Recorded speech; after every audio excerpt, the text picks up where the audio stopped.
Ресейде өткен Голос Дети байқауының финалы өз мәресіне жетті. Аталмыш НДД-да отандасымыз Ержан Максим қарсыласы Микель Абрамовамен сайысқа түсіп, екінші орын иегері атанды.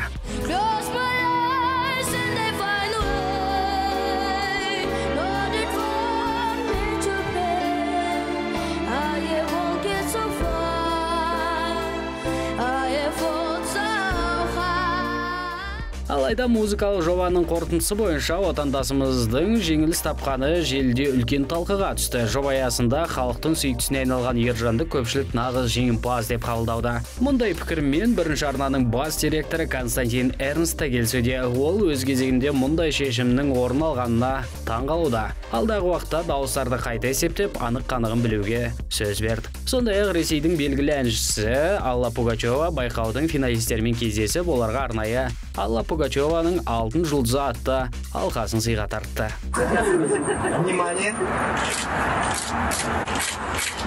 Біз де өз кезегімізде жас әрі талантты Ержан Максимді осындай жетістігімен құттықтап, тек шығармашылық табыс тілейміз. Алдағы күні биік шыңдардан көрінетініне сенімдіміз.